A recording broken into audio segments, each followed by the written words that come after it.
নমস্কার বন্ধুরা, দিশানা রান্নাঘরে সবাইকে স্বাগত। আশা করছি আপনারা সকলে খুবই ভালো আছেন।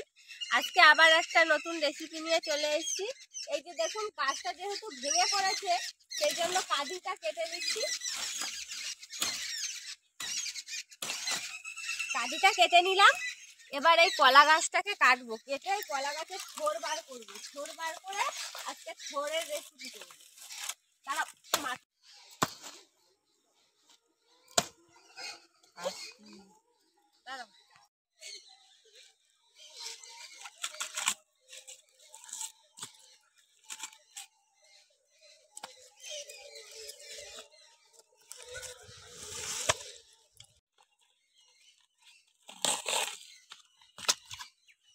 দেখুন, এই যে কলা গাছটাকে কেটে নিয়ে এরকম করে থোড় বার করে নিয়েছি, একদম কচি থোড়। থোড়টা দেখুন কত সুন্দর কচি। ওই যে আর একটা বার করেছি, থোড়গুলো বার করে নিয়েছি। চলুন এবার তাহলে রেসিপিটা শুরু করা যাক। দেখুন, থোড় এই বের করে নিয়ে এসেছিলাম, তো এবার কাটছি থোড়গুলো। দেখুন কিভাবে এ থোড় কাটলে থোড়ে একটা সুতো মতন বেরোয়, এই সুতোটা এই হাতে পাক দিয়ে নিচ্ছে।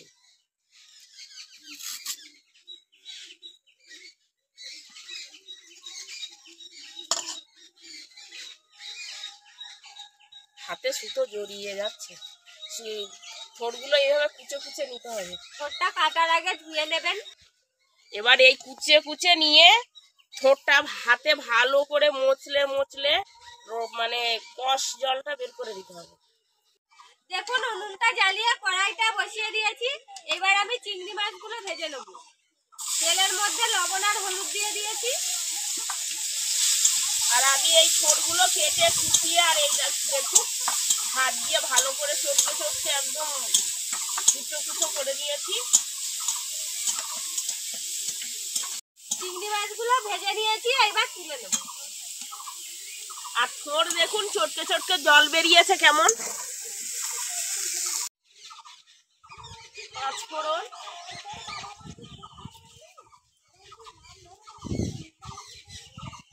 এবার পেঁয়াজ কুচি দিয়ে দেবো। পেঁয়াজটা ভাজা হয়ে গেছে, এবার আমি থোড়গুলো দিয়ে দেবো।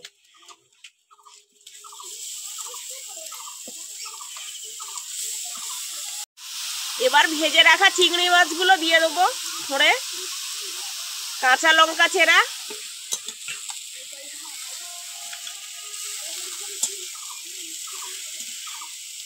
হলুদ, লবণ ভালো করে মিশিয়ে দিলাম নেড়ে চেড়ে। এইবার ঢাকা দিয়ে রেখে দেবো।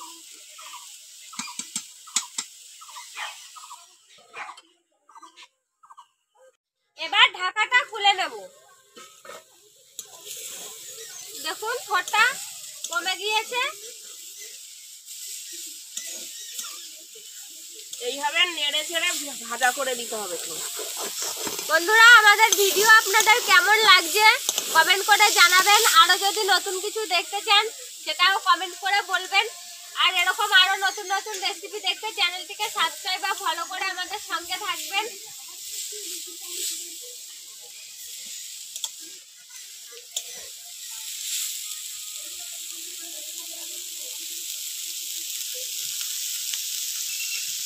থোড় ভাজা হয়ে গেছে, এবার নামিয়ে নেব।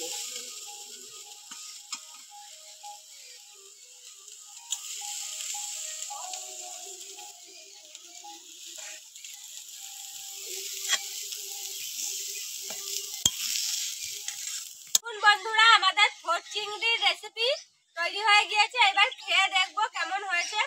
থালায় নিয়ে মাখিয়েও নিয়েছি ভাত।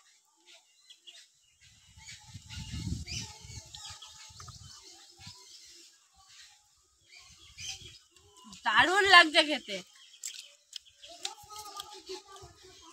আপনারা না তৈরি করে খেলে বুঝতে পারবেন না যে কতটা সুন্দর হয়েছে। অবশ্যই দেখার জন্য একবার বাড়িতে তৈরি করে খেয়ে দেখবেন। আর কেমন লেগেছে আমাদেরকে কমেন্ট করে জানাবেন। আমাদের আজকের ভিডিওটি শেষ পর্যন্ত দেখার জন্য ধন্যবাদ।